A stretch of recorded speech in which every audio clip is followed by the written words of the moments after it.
반갑습니다. 9월 30일 금요일 큐티 스케치 시간입니다. 오늘 본문은 창세기 29장 31절부터 35절까지의 말씀입니다. 오늘 본문은 이렇게 시작합니다. 여호와께서 레아가 사랑받지 못함을 보시고 그의 태를 여으셨으나 라헬은 자녀가 없었더라. 레아가 임신하여 아들을 낳고 그 이름을 르우벤이라 하여 이르되 여호와께서 나의 괴로움을 돌보셨으니 이제는 내 남편이 나를 사랑하리로다 하였더라. 오늘 본문은 레아에게 집중되어 있습니다. 레아. 하나님이 지금 레아를 어떻게 보고 계시는지, 하나님이 또 레아를 어떻게 부분적으로 회복시키시는지를 보여주는 내용입니다. 레아 참 어떻게 보면 불행한 여인입니다. 외모적으로 또 건강으로 약하고 그렇게 매력이 없어요. 야곱과 결혼은 했지만 거의 먼저 결혼을 했고 동생이 그 다음 결혼을 했지만 그럼에도 불구하고 사랑을 받지 못했어요. 그래서 여호와께서 31절 이렇게 이야기합니다. 여호와께서 레아가 사랑받지 못함을 보시고, 사랑받지 못하는 게 가장 큰 불행 중에 하나 아니겠어요? 사랑받지 못하는 것을 보시고 태의 문을 여십니다. 태의 문을. 라헬에게는 자녀가 없었어요. 태의 문을 열어서 그를 위로하는 것이에요. 그리고 사랑받을 수 있도록 하나님이 도와주시는 거죠. 32절에 임신하여 아들을 낳았는데 그 이름을 르우벤이라 하여 이르되 하나님께서 나의 괴로움을 돌보셨으니, 하나님께서 나의 괴로움을 돌보셨다는 것을 알게 됩니다. 이제는 내 남편이 나를 사랑할 것이다. 이렇게 기대를 했어요. 그런데 그게 그 기대처럼 잘 되지 않아요. 어떻게 보면 레아는 회복됐다고는 볼 수 없어요. 그가 아들을 낳았음에도 불구하고 야곱의 마음은 여전히 라헬에게만 향합니다. 33절 그가 다시 임신하여 아들을 낳고 이르되 여호와께서 내가 사랑받지 못함을 들으셨으므로 내게 이 아들도 주셨도다. 여전히 또 사랑받지 못하고 있어요. 아들을 낳았는데도. 그래서 이 둘째를 낳으면 사랑받겠지. 그런 마음으로 이름을 시므온이라고 이렇게 정합니다. 르우벤, 시므온. 여전히 사랑받지 못하는 그런 상황을 묘사하는 그런 이름이죠. 근데 이제 세 번째 아들이 임신합니다. 34절 그가 또 임신하여 아들을 낳고 이르되 내가 그에게 세 아들을 낳았으니 내 남편이 지금부터 나와 연합하리로다 하고 그의 이름을 레위라 하였으며, 이제는 3명 낳았으니까 나와 연합하리라, 나를 사랑하리라, 이런 기대를 했죠. 근데 그건 역시도 조금은 나아졌겠으나 그건 역시도 큰 차이가 없었던 것 같아요. 35절 그가 또 임신하여 아들을 낳고 이르되 내가 이제는 여호와를 찬송하리로다 하고 이로 말미암아 그가 그의 이름을 유다라 하였고 그의 출산이 멈추었더라. 그의 출산이 멈춥니다. 임신을 했고 출산이 멈췄어요. 4명의 아들을 낳습니다. 근데 이 4명의 아들을 낳게 하신 그 원인은 누구입니까? 하나님이에요. 하나님의 의지 때문입니다. 레아를 보고. 여러분, 생명에 생기는 것은 하나님의 의지예요. 하나님의 의지가 개입되지 않으면 생명은 불가능합니다. 레아가 사랑받지 못함을 보시고 하나님 개입하셨어요. 대문을 열었습니다. 4명의 아들을 낳았지만 크게 야곱의 사랑을 받지 못했던, 물론 자녀들은 사랑했을 거예요. 사실 이 결혼은 어떤 결혼입니까? 야곱이 원했던 결혼입니까? 아니면 원하지 않았던 결혼입니까?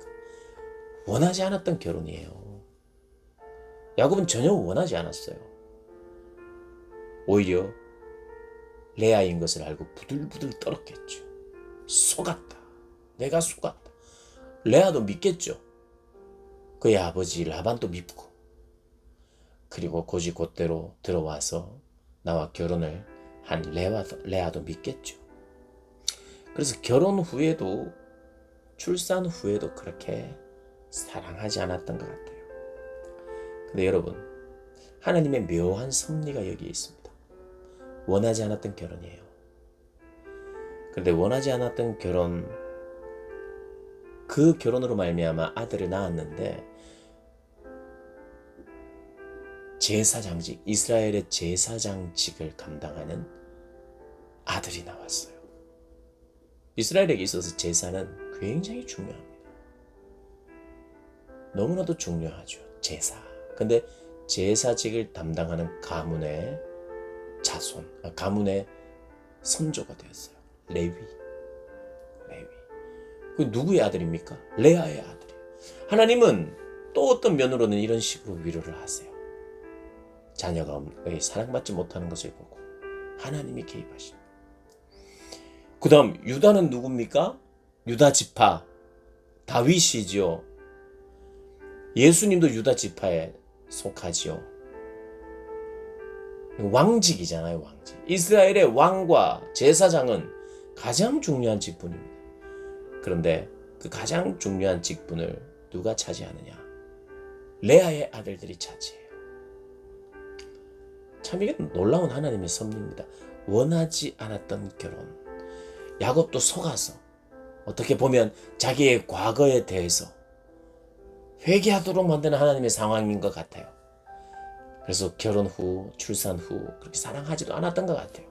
그런데 하나님은 묘하게 원하지 않았던 그 결혼 속에서도 하나님은 이스라엘의 진짜 중요한 직분을 그들에게 맡기는 것을 봅니다.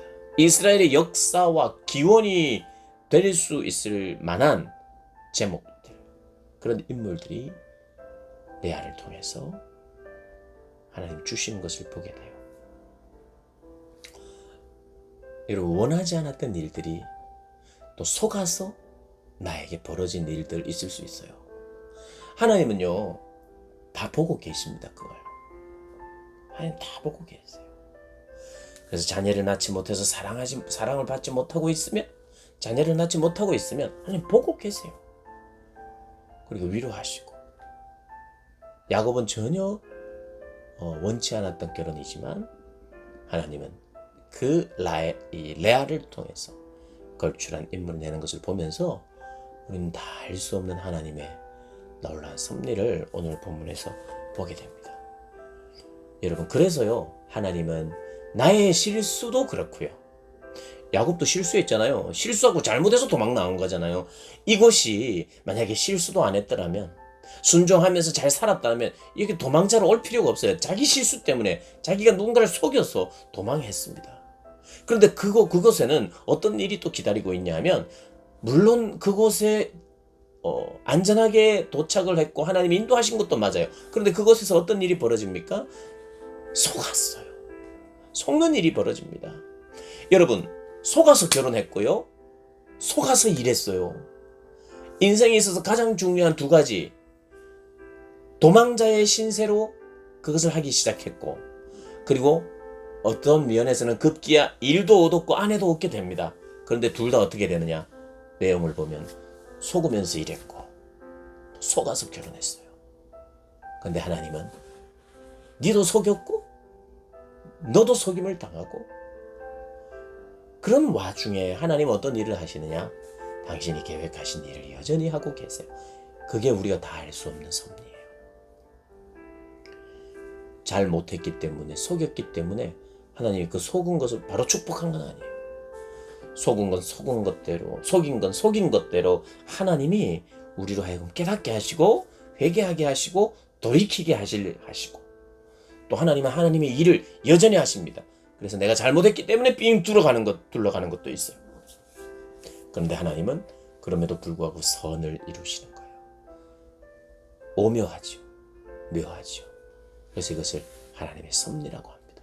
하나님의 섭리란 우리의 실수도, 우리의 잘못도, 타인의 방해도, 그래서 돌아가는 것 같고 못 가는 것 같고 오히려 뒷걸음질 치는 것 같은 그런 모든 상황을 다 합하여 선을 이루시는 하나님이십니다. 그게 하나님의 섭리예요. 그 하나님의 섭리를 의지하셔야 돼요.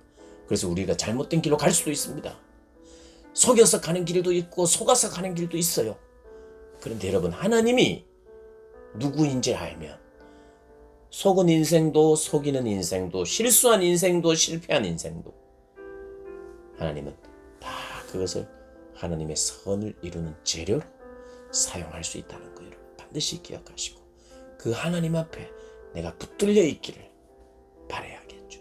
그렇게 그분을 붙들고 붙들려 있기를 바라는 그런 복된 여러분들 되시기를 주님의 이름으로 축복합니다.